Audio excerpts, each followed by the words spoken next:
నమస్కారం ప్రతిధ్వనికి స్వాగతం. తరతరాలుగా గిరిజనుల జీవనాధారం పోడు వ్యవసాయం. అడవిని నమ్ముకొని బతుకుతోన్న ఆదివాసులు ఆ పోడి భూములపై హక్కుల కోసం పోరాటం చేస్తూనే ఉన్నారు. దశాబ్దన్నర క్రితం ప్రభుత్వం తెచ్చిన అటవీ హక్కుల గుర్తింపు చట్టంతో గిరిజనుల హక్కులకు రక్షణ లభిస్తున్న ఆశలు చిగురించాయి. అయితే చట్టాల అమల్లో లోపాలు, గిరిజనుల అవగాహన రాహిత్యం పోడు భూముల సమస్యను ఎప్పటికప్పుడు జటిలంగా మార్చేస్తున్నాయి. ఫలితంగా రైతులు, అధికారుల మధ్య తరచూ ఘర్షణలు చోటు చేసుకుంటున్నాయి. ఏటా ఏరువాక సమయంలో పోడు భూముల సమస్య మళ్లీ ఎందుకు తలెత్తుతోంది? చట్టాల అమల్లో లోపాలను అధిగమించడం ఎలా?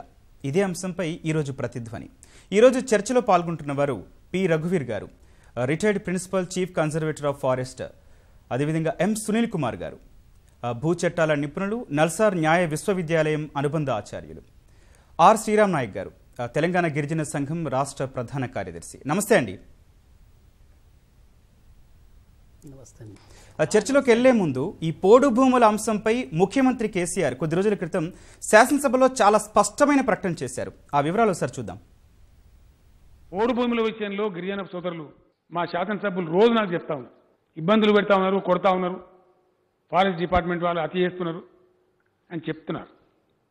ఫారెస్ట్ డిపార్ట్మెంట్ వాళ్ళకి నేను ఆదేశం ఇచ్చిన, మీరు స్టేటస్ కో మెయింటైన్ చేయడం వాళ్ళు అరాజ్ చేయకండి, కొద్ది రోజుల్లో మేమే బయలుదేరుతాం, గవర్నమెంటే బయలుదేరుతుంది. గవర్నమెంట్ ఏదో రహస్యంగా కూర్చొని చేయడం నాకు ఇష్టం లేదు అధ్యక్ష. బాజాప్తా ప్రజా దర్బార్ లాగా పెట్టి అసలు ఏంది ఆ పోడు భూమి ఏంది, దాని కథ ఏంది, ఎంతున్నది. ఎందుకంటే రెండు బాధ్యతలు మనం ఉంటాయి అధ్యక్ష. ఆ పోడు వ్యవసాయం చేసుకొని బ్రతుకుతున్న గిరిజనులను కాపాడాలి ఒక బాధ్యత.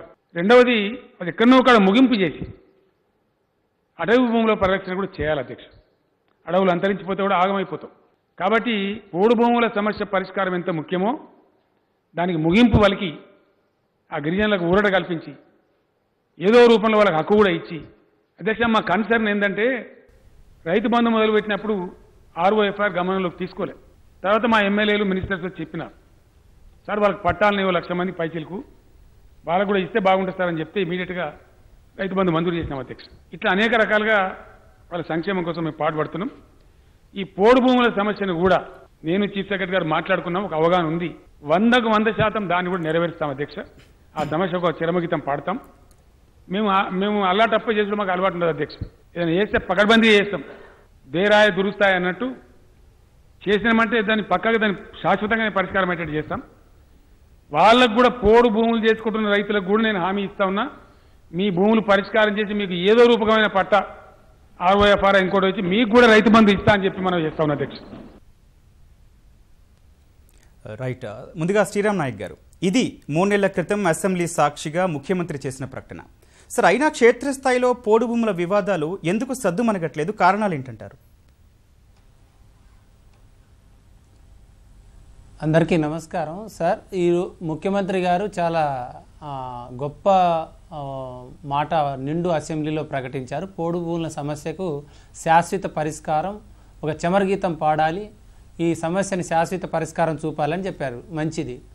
అంటే దశాబ్దాల కాలంగా, దశాబ్దాలు అను కానీ శతాబ్దం, అటవీ హక్కుల చట్టాలు రాకముందు అడవిని నమ్ముకొని జీవిస్తున్న గిరిజనులు తరతరాలుగా దీన్ని షిఫ్టింగ్ కల్టివేషన్ అంటారు. మొదట్లో షిఫ్టింగ్ కల్టివేషన్ చేశారు.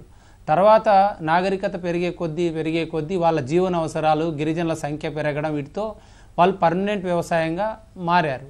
ఈ మొత్తం ఉమ్మడి రాష్ట్రంలో 25 లక్షల ఎకరాల మీద గిరిజనులు సాగులో ఉన్నారని అప్పటి అటవీ హక్కుల గుర్తింపు చట్టం వచ్చిన తర్వాత రాజశేఖర రెడ్డి గారు మొత్తం లెక్కలు 25 లక్షల ఎకరాల్లో గిరిజనులు సాగులో ఉన్నారని తేల్చారు లెక్క. ఇది మా లెక్క కాదు, గిరిజన సంఘాల లెక్క కాదు.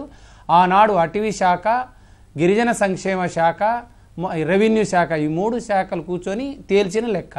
దాని లెక్క 25 లక్షల ఎకరాల్లో తెలంగాణ పార్ట్లో 11 లక్షల ఎకరాల్లో సాగులో ఉన్నట్టు తేల్చారు. ఇందులో ఈ 11 లక్షల ఎకరాల్లో ఇప్పుడు ప్రభుత్వం చెప్తున్న లెక్కలు ఏంటంటే ఇందులో VRSS సామూహికంగా అవసరాల రీత్యా ఇవన్నీ ఉన్నాయి అని చెప్తుంది. ఉన్నా కూడా 11 లక్షల ఎకరాల్లో సాగులో ఉన్నారు. ఇప్పుడు ప్రభుత్వం ఉమ్మడి రాష్ట్రంలో 3 లక్షల, తెలంగాణ పార్ట్ వరకు నేను లెక్కలు చెప్తా, ఉమ్మడి రాష్ట్రం లెక్కలుగా తెలంగాణ పార్ట్లో 3 లక్షల ఎకరాలకు మాత్రమే హక్కుపత్రాలు ఇచ్చినట్టు లెక్కలు చెప్తున్నాయి. ఇప్పుడు తెలంగాణ ప్రభుత్వం చేసిన తర్వాత మళ్ళీ ఒక కొత్తగా 1,00,000 అని చెప్తున్నారు. అది సరైన కరెక్ట్ కాదు లెక్క.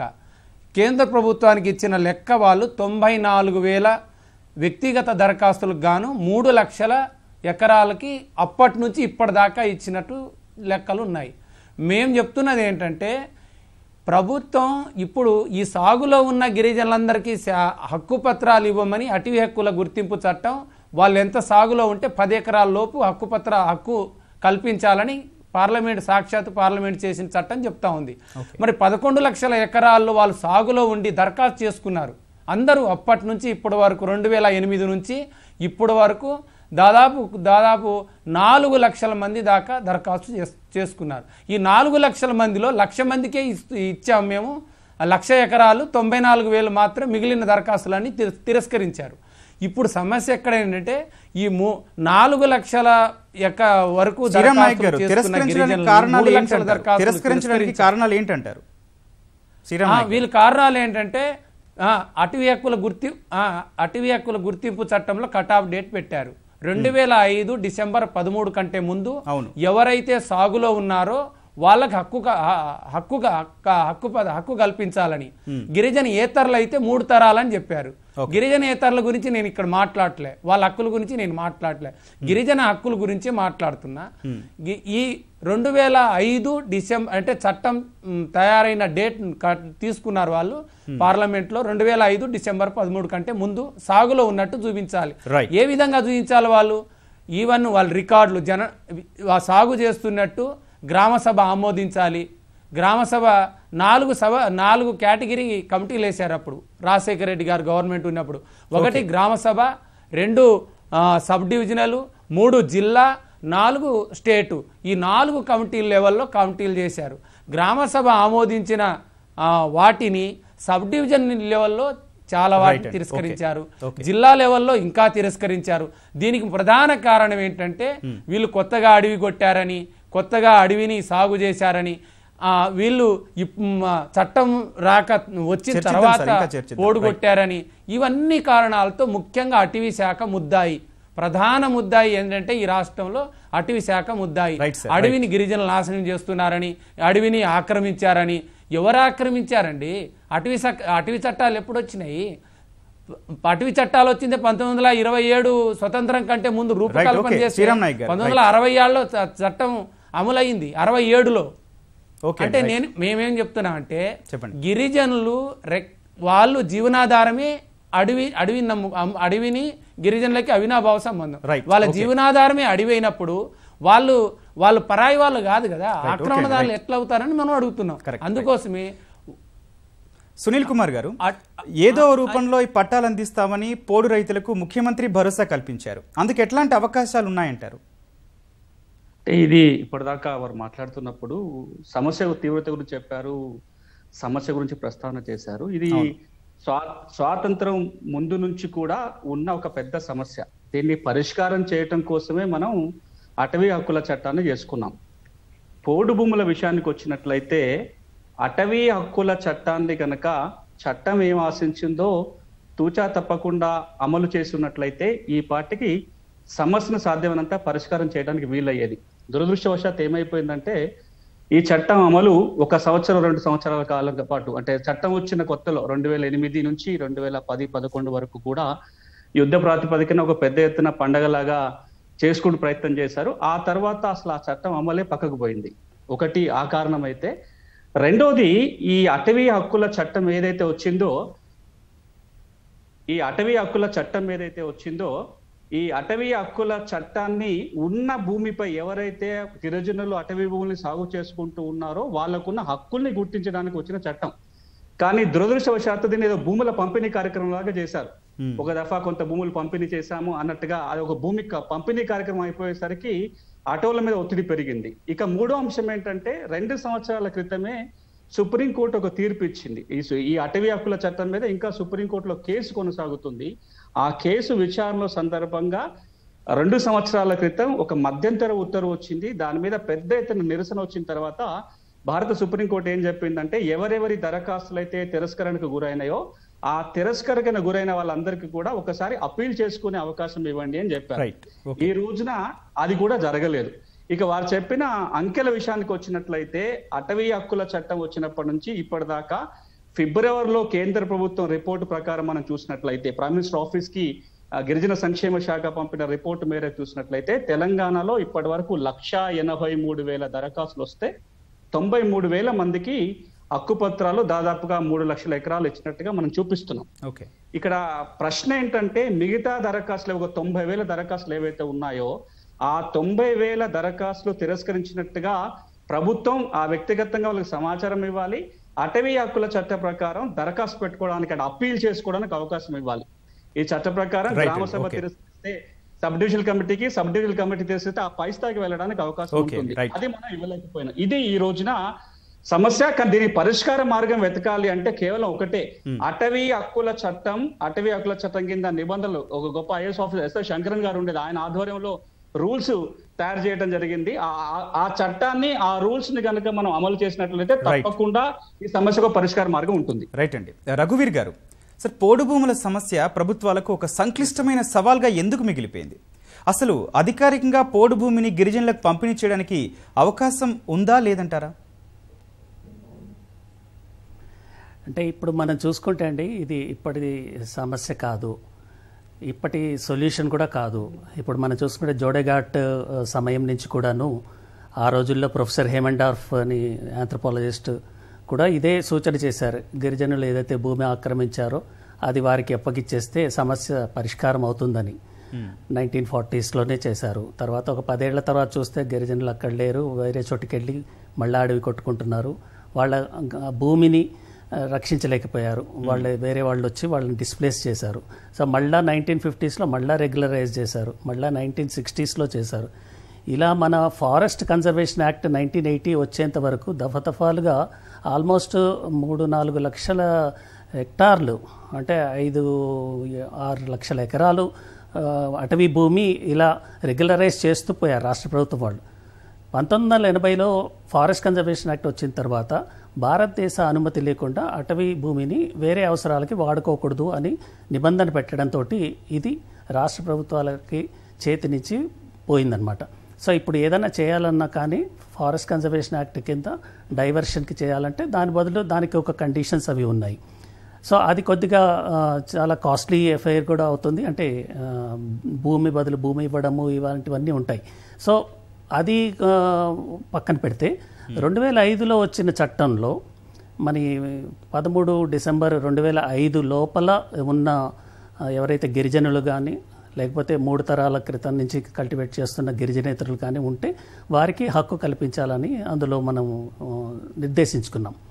సరే, ఈ క్లెయిమ్స్ రిజెక్ట్ చేశారు అంటే దీంట్లో ఏంటంటే మనం చూసుకొని ముఖ్యంగా చాలామంది మనకి శాటిలైట్ ఇమేజరీస్ మనం చూసుకుంటే ఎప్పుడు అడవి ఉంది ఎప్పుడు పోయింది అనేది మనకు క్లియర్గా తెలుస్తుంది. మేము తెలంగాణలో ఉన్న ప్రతి బీట్ యొక్క శాటిలైట్ ఇమేజరీ అలానే Google earth imageries time lines క్లియర్గా చూపించాం. ఏ రోజున ఎలా ఉంది, 2005లో ఎలా ఉంది, 2006లో ఎలా ఉంది, 7లో 10లో. సో అక్కడి నుంచి మనకు ఈజీగా తెలుస్తుంది ఏ టైంలో అది అడవి నుంచి కల్టివేషన్కి వచ్చిందని. సో చట్ట ప్రకారం ఏంటంటే డిసెంబర్ 2005 ముందర ఉంటే మటుకు గిరిజనులకి హక్కు 10 ఎకరాల వరకు మనం కల్పించడం జరుగుతుంది. అయితే ఈ క్లెయిమ్స్ రిజెక్ట్ చేసిన దాంట్లో చాలా కారణాలు ఉన్నాయి సబ్ డివిజనల్ కమిటీ లెవెల్లో. ఎందుకంటే ఇందులో ప్రధానంగా గిరిజన శాఖ నోడల్ ఏజెన్సీ. సో వాళ్ళు గ్రామ సభల ద్వారా ఈ అప్లికేషన్స్ అన్నీ ప్రాసెస్ చేసి సబ్ డివిజనల్ కమిటీ తర్వాత డిస్ట్రిక్ట్ లెవెల్ కమిటీలో అప్రూవ్ చేసిన తర్వాత టైటిల్ ఇస్తారనమాట. సో అక్కడ వివిధ కారణాల వల్ల ముఖ్యంగా ఈ ఆక్యుపేషన్ అనేది 2005 తర్వాత, ఎందుకంటే మనకి forest survey of India maps కానీ వీటిలో కానీ చూసుకుంటే మనకి ముఖ్యంగా ఖమ్మం జిల్లాలో కానీ ఆదిలాబాద్ జిల్లాలో కానీ ఎంత అడవులు తర్వాత అటవీ చట్టం వచ్చిన తర్వాత పోయినాయి అనేది క్లియర్గా తెలుస్తుంది. సో అటువంటి ఇన్ఎలిజిబుల్ వాళ్ళకి చట్ట ప్రకారం ఇవ్వడానికి ప్రస్తుతానికి ఉండదు. Right, okay. శ్రీరామ్ నాయక్ గారు, ఈ అర్హులైన వారికి భూమి హక్కులు కల్పించే విషయంలో అటవీ హక్కుల చట్టం 2005 నిర్దేశించిన మార్గదర్శకాల అమలు ఎట్లా ఉంది? అదే నేను ఇందాక అన్నది కూడా, అటవీ హక్కుల గుర్తింపు చట్టం అనేది సంపూర్ణంగా అమలు చేయడంలో గత పాలకులు విఫలమయ్యారు. టీఆర్ఎస్ అధికారంలోకి వచ్చిన తర్వాత 7 సంవత్సరాల కాలంలో 1 ఎకరా అటవీ భూమికి కూడా హక్కు పత్రం ఇవ్వలేదు. ఈ పాత లెక్కలే గవర్నమెంట్ శ్వేతపత్రం ప్రకటించమనండి. ఇది పాత లెక్కలే సవరించి కేంద్రానికి ఇస్తుంది తప్ప కొత్త లెక్కలు కాదు. 1 ఎకరా కూడా హక్కు పత్రం ఇవ్వలేదు. పైగా ఇప్పుడు గిరిజనులు ఏదైతే అటవీ హక్కుల చట్టం నిర్దేశించిన ప్రకారం సార్ అంటున్నారు శాటిలైటు గిట్లైటు అని, 100 ఎకరాలు గిరిజన ఇప్పుడు పరిశ్రమల పేరుతో 100 ఎకరాలు ఇస్తున్నారు, అడవిని నాశనం చేస్తున్నారు. మరి వాళ్ళకి అంటే కేంద్ర ప్రభుత్వం ఎట్లయినా ఇవ్వచ్చు ప్రైవేట్ వాళ్ళకి, గిరిజనులు అడవిలో పుట్టిన గిరిజనులకు హక్కులు దక్కపరచడానికి మాత్రం అనేక ఆటంకాలు కల్పిస్తున్నారు. మనం చెప్తున్నది ఏంటంటే ఇప్పుడు గిరిజనులు సాగు చేస్తున్న హక్కు పత్రం ఉన్న విచిత్రం ఏంటంటే ఈ ప్రభుత్వం హక్కు పత్రాలు చేతిలో ఉన్నా కూడా ఇప్పుడు ఆ భూములన్నింటినీ కందకాలు తవ్వే కార్యక్రమం చేస్తున్నారు. గత 4-5 సంవత్సరాలు ప్రభుత్వం కందకాలు తవ్వుతున్నారు. ఇప్పుడు నాగర్ కర్నూలు నిన్న అంబగిరి గ్రామంలో వాళ్ళు పంట వేసుకుంటున్న భూమిలోకి వెళ్ళి కందకాలు తవ్వుతున్నారు. వాళ్ళ హక్కు పత్రాలు ఉన్నాయి. ఇప్పుడు మాచవరం అదే నాగర్ కర్నూలు జిల్లా అమ్రాబాదు నల్లమల ఏజెన్సీలో మాచవరంలో చెంచులు తిరగబడ్డారు, నిజామాబాద్లో గిరిజనులు తిరగబడ్డారు, ఖమ్మం వరంగల్ ఆదిలాబాద్. ఎందుకు వస్తుంది సమస్య అంటే హక్కు పత్రాలు వీళ్ళు బలవంతంగా గిరిజనుల నుంచి అడవి భూమిని లాక్కొని అడవుల్లో కలపడానికి తీవ్ర ప్రయత్నాలు చేస్తుంది. ముఖ్యమంత్రి గారిని కూడా పక్కదారి పట్టించడానికి ఈరోజు అటవీ శాఖ అటవీ శాఖ ఇప్పుడు హక్కు పత్రాలు ఉన్నా కూడా ఎందుకని దాడి చేస్తున్నారు గిరిజనుల మీద? ఇప్పుడు చట్టం చెప్తుంది కదా వాళ్ళకి గిరిజనులు 2005 కంటే ముందు ఉన్న వాళ్ళు రుజువులు చూపించిన వాళ్ళకి ఇవ్వమని చెప్తున్నారు కదా. నేను 5 ఎకరాలు సాగు ఏం చేస్తున్నారంటే నేను 5 ఎకరాలు సాగు చేస్తే ఎకరంకి ఇవ్వడం, అరెకరాకు పట్టా ఇవ్వడం, మిగిలిన అన్నింటినీ అడవుల్లో కలుపుకోవడానికి ప్రయత్నించారు. ఇది జరుగుతుంది. అందుకోసమే గిరిజనులు తిరగబడుతున్నారు. పోలీస్ అధికారులు వాళ్ళు అటవీ శాఖ అధికారులను తిరగబడుతున్నారు, కొడుతున్నారు. ఇంకా జీవనమరణ సమస్య, వాళ్ళకి వేరే ఆధారం లేదు. Right sir. Okay, Sunil Kumar గారు, ఈ 2006లో ROFR చట్టం వచ్చాక పోడు రైతులకు ఎట్లాంటి ప్రయోజనాలు కలిగాయి? ఈ రైతు బంధు వంటి సంక్షేమ పథకాలు వీరికి అందుతున్నాయా?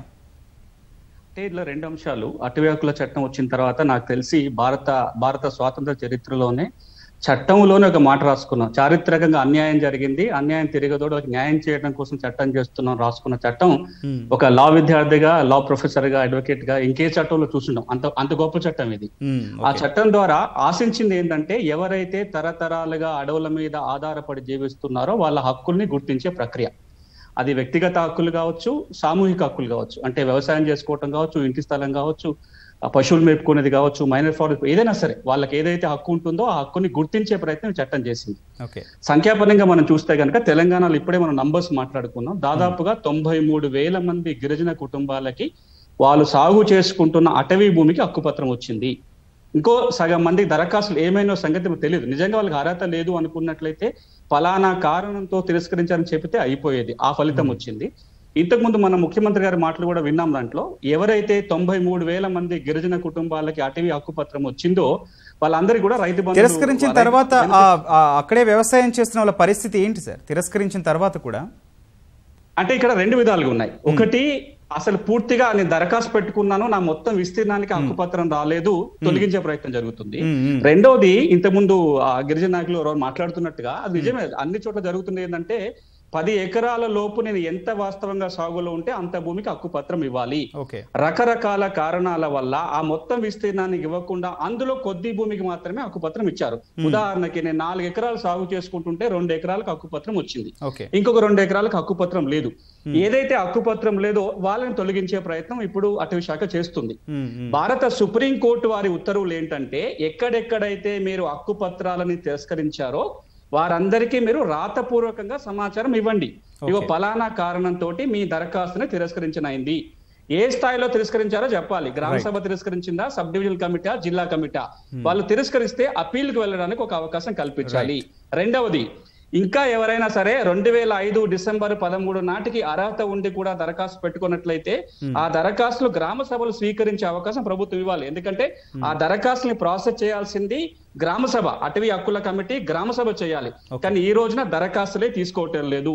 ఇక మనం ఒక కీలకమైన అంశం ఇక్కడ మనం గుర్తించాలి, మర్చిపోతుంది కూడా ఏంటంటే అటవీ శాఖ, రెవెన్యూ శాఖ మధ్యలో వివాదం ఉన్న భూమి తెలంగాణలో దాదాపు 4 లక్షల ఎకరాల దాకా ఉంది. అందులో ఇప్పుడు ఈ క్వశ్చన్ ఎక్కడ వస్తుందంటే ఆ వివాదంలో ఉన్న భూమిలో సాగు చేసుకుంటున్నారు. ఒకవేళ అటవీ భూమే కాదా వివాదం ఉన్నా సరే హక్కుపత్రం ఇవ్వమని చట్టం చెప్తుంది. ఇంకా వాళ్ళకి మనం హక్కుపత్రాలు ఇవ్వలేదు. రైట్. రఘువీర్ గారు, ఇందాక సునీల్ కుమార్ గారు అంటున్నారు పోడు భూముల విషయంలో అటవీ శాఖ, రెవెన్యూ శాఖల బాధ్యతలు ఏంటి, క్షేత్రస్థాయిలో రెండు శాఖల మధ్య సమన్వయం ఎలా ఉంది సార్? అంటే ఇప్పుడు చూస్తే ఏంటి, అటవీ శాఖకి తనకంటూ భూములు ఉండవండి. ఎప్పుడైనా భూమి అంతా రెవెన్యూ శాఖ అధీనంలోనే ఉంటుంది. అయితే అటవీ చట్ట ప్రకారము నోటిఫికేషన్ ఇష్యూ చేసినప్పుడు రెవెన్యూ శాఖ వాళ్ళు సర్వే చేసి అది అందజేస్తారు. దాని ద్వారా మళ్ళీ ఫారెస్ట్ యాక్ట్ ప్రకారము సెక్షన్ 4 ప్రకారము మనకి ఎంక్వైరీ జరుగుతుంది. ఒక రెవెన్యూ అధికారి ఫారెస్ట్ సెటిల్మెంట్ ఆఫీసర్గా ఉండి అందరి హక్కులు వాటి గురించి సెటిల్ చేస్తారు. చివరికి సెక్షన్ 15లో అది నోటిఫై అయ్యి రిజర్వ్ ఫారెస్ట్ అవుతుంది.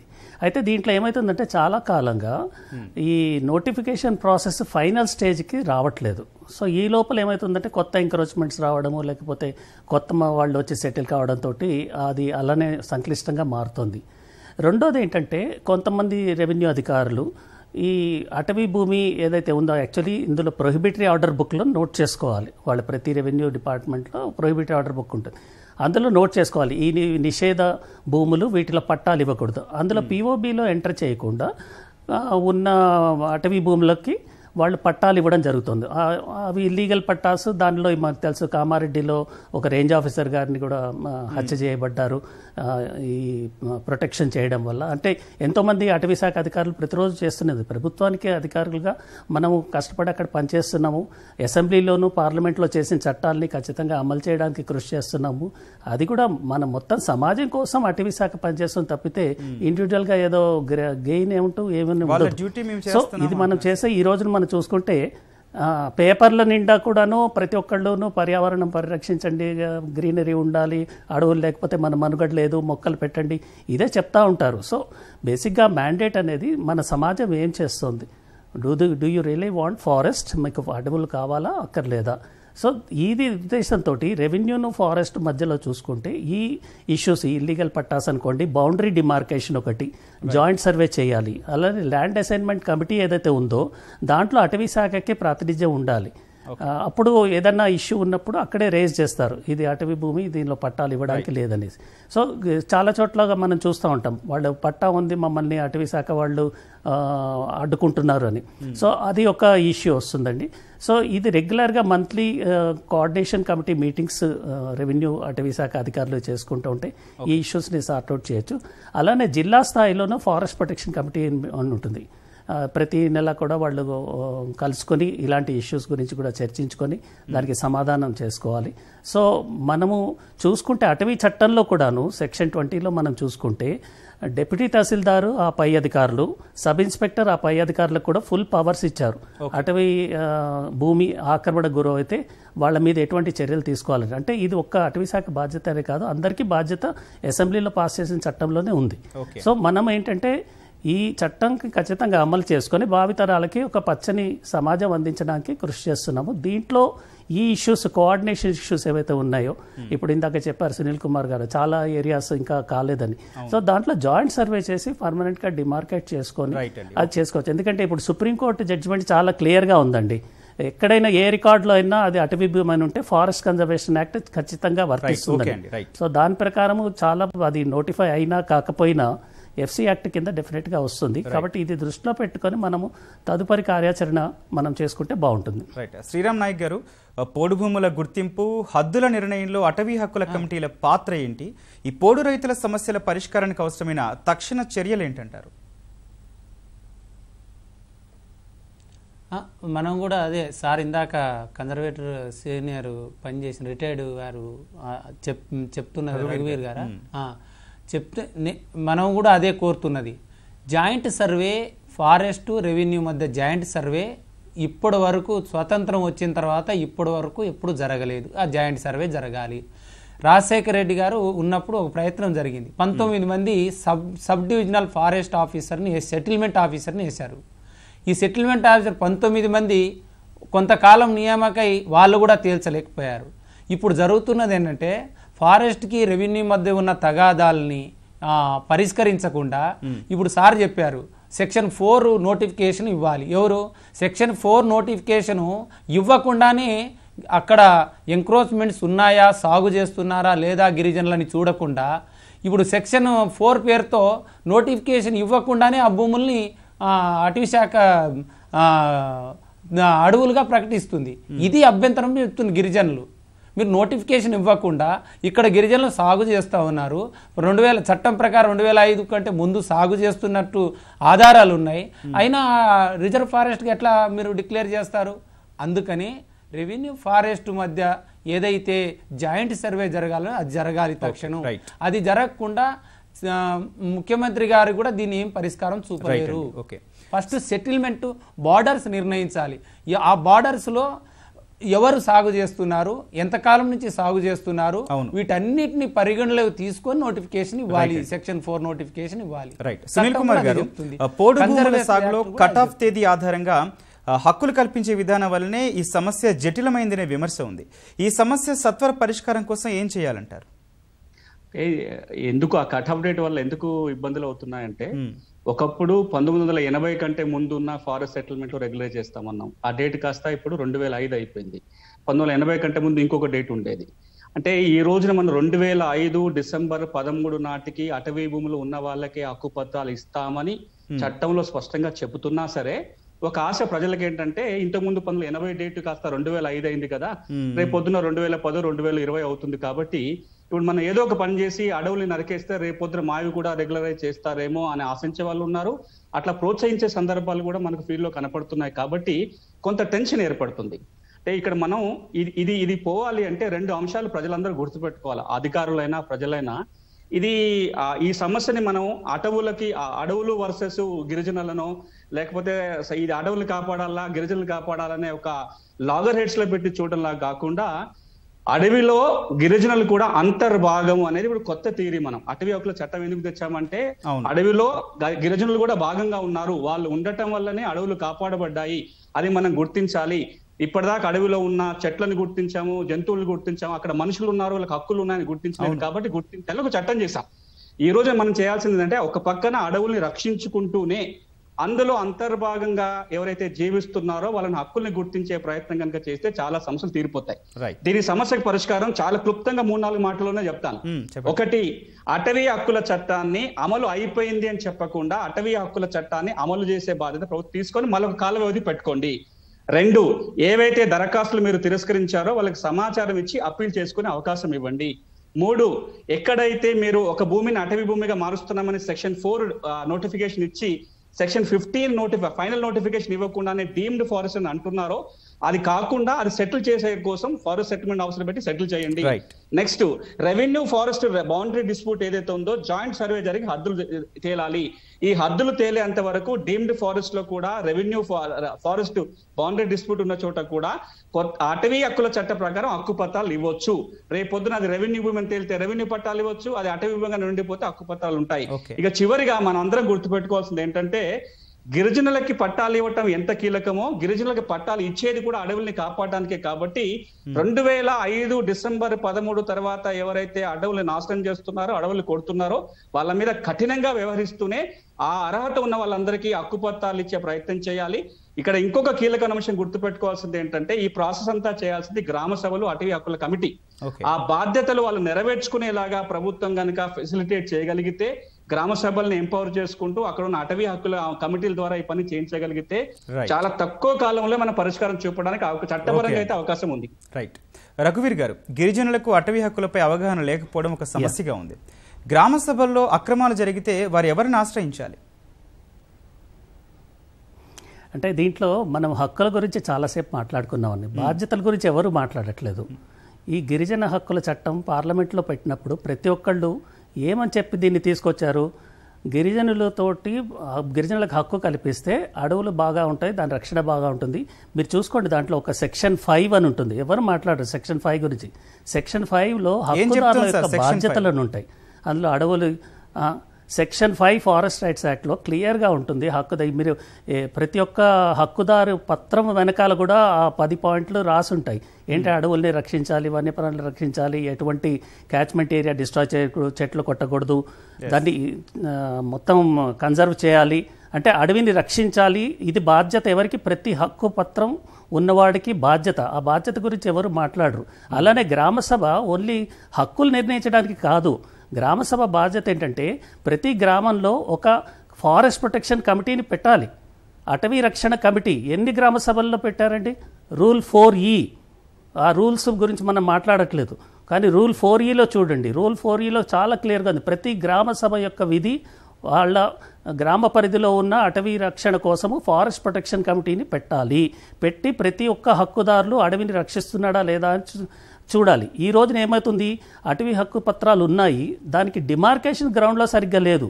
అవి ఫ్లోటింగ్ లాగా ఉన్నాయి. ప్రతి సంవత్సరము ఎక్స్టెండ్ చేసుకుంటూ పోతున్నారు. సో దానివల్ల కొన్నిసార్లు ఇబ్బందులు వస్తాయి. అంటే దాన్ని జియో రిఫరెన్స్ చేసి అక్కడ క్లియర్గా రాళ్లు ఫిక్స్ చేసి ఇక్కడి నుంచి ఇది పర్మనెంట్ మీ హక్కు ఉంది. అండ్ ఇంకొకటి, ఈ హక్కు పత్రం ఇచ్చారంటే అటవీ భూమి స్టేటస్ మారినట్టు కాదు. అది చట్టంలో చాలా క్లియర్గా ఉంది. ఈ భూమిని వాళ్ళు అమ్ముకోలేరు. It's only hereditary. నెక్స్ట్ జనరేషన్కి హెరిడిటరీగా వెళ్తుంది. ఒకవేళ నెక్స్ట్ జనరేషన్ కానీ ఆ నెక్స్ట్ జనరేషన్ కానీ చదువుకొని ఉద్యోగాలు చేసుకొని ఈ వ్యవసాయం వదిలేస్తే అది మళ్ళీ అటవీ భూమి అవుతుంది. సో ఇది క్లారిటీ మనం తెచ్చుకుంటే అది అటవీ చట్టాన్ని అవగాహన మనకే ఉండాలి. ఫస్ట్ అమలు పరిచే వాళ్ళకి ఉండాలి. గిరిజనులకు ఏమైనా అన్యాయం జరిగితే డెఫినెట్గా అప్పీల్ సబ్ డివిజనల్ కమిటీకి వెళ్ళొచ్చు. అక్కడ అన్యాయం జరిగితే డిస్ట్రిక్ట్ కమిటీకి వెళ్ళొచ్చు. అక్కడ అన్యాయం జరిగితే స్టేట్ కమిటీకి వెళ్ళొచ్చు. సో అది చట్టంలోనే అది మెకానిజం మనకి పొందుపరిచి ఉంది. సో దీంట్లో మన స్వచ్ఛంద సంస్థలు కానీ గిరిజన నాయకులు కానీ వాళ్ళకి సహాయం చేయొచ్చు. ఎవరికైనా నిజంగా అన్యాయం జరిగిందంటే డెఫినెట్గా వాళ్ళ కేసుల్ని మనము ఫైట్ చేయొచ్చు. డెఫినెట్గా జస్టిస్ చేయొచ్చు. రైట్. ఓకే, శ్రీరామ్ నాయక్ గారు, ఈ చట్ట ప్రకారం హక్కు పత్రాలు పొందిన రైతులు ఎట్లాంటి సమస్యలు ఎదుర్కొంటున్నారు? వీటి పరిష్కారానికి ప్రభుత్వం వైపు నుంచి ఎలాంటి చర్యలు అవసరం? కొంచెం బ్రీఫ్ చేయండి సార్. అంటే హక్కుపత్రం తీసుకున్న వాళ్ళు ముఖ్యమంత్రి గారు చెప్పినట్టు రైతు బంధు మొత్తం అందరికీ ఇస్తున్నాం అని అంటున్నారు. ఇంతకుముందు ఈ బ్యాంకులు వెళ్ళినా కూడా ఆ రుణాలు వచ్చే పరిస్థితి లేదు. రైతు బంధు కూడా చాలామందికి రావట్లేదు. అది లోకల్గా చాలా తిరస్కరణకు గురవుతున్నాయి. ఎంతున్నాయి సార్ ఇప్పుడు హక్కుపత్రం ఇచ్చినా కూడా 2 ఎకరాలు పైబడిన ఎక్కడ హక్కుపత్రం ఇవ్వలేదు. అది అరెకరం. ఈ విచిత్రం ఏంటంటే ములుగు లాంటి ప్రాంతంలో 2 గుంటలు 3 గుంటలు ఇచ్చారు. ఈ హక్కుపత్రం తీసుకున్న వాళ్ళు మొత్తం దాదాపు 5 ఎకరాలు 10 ఎకరాలు తీసుకున్న వాళ్ళు ఎవ్వరూ లేరు ఈ రాష్ట్రంలో. లెక్కలు తీయమనండి, ఎవరూ లేరు. ఒకటి.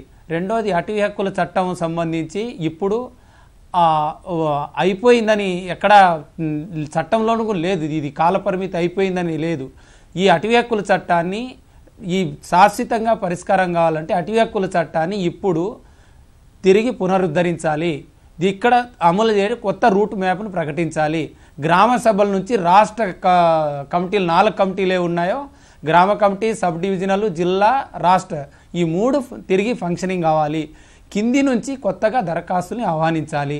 ఉన్న తిరస్కరణకు గురైన వాటన్నిటిని సమాధానం చెప్పాలి. ఎందుకు తిరస్కరించారో చెప్పాలి. కొత్తగా వాటన్నిటిని తీసుకొని అటవీ హక్కుల చట్టాన్ని మళ్ళీ పునరుద్ధరించి అమలు చేయడం ద్వారానే ఈ సమస్యకు పరిష్కారం చూపగలము. ఇంకే సమస్యను పరిష్కారం చూపలేరనేది మేము గిరిజన సంఘంగా అభిప్రాయం. రైట్ అండి. ఓకే, చర్చలో పాల్గొన్నందుకు ధన్యవాదాలండి. దశాబ్దాలుగా గిరిజనులు ఎదుర్కొంటున్న సమస్య పోడు భూములపై హక్కుల అంశం. చట్టాలు చాలా పటిష్టంగా ఉన్నాయి, కానీ అమల్లోనే లోపాలు జరుగుతున్నాయి. అటవీ భూముల పరిరక్షణ చాలా అత్యవసరం. అదేవిధంగా గిరిజనులకు సంబంధించిన సమస్యలు కూడా పరిష్కరించాల్సిన అవసరం ఉంది. ఇది నేటి ప్రతిధ్వని. నమస్కారం.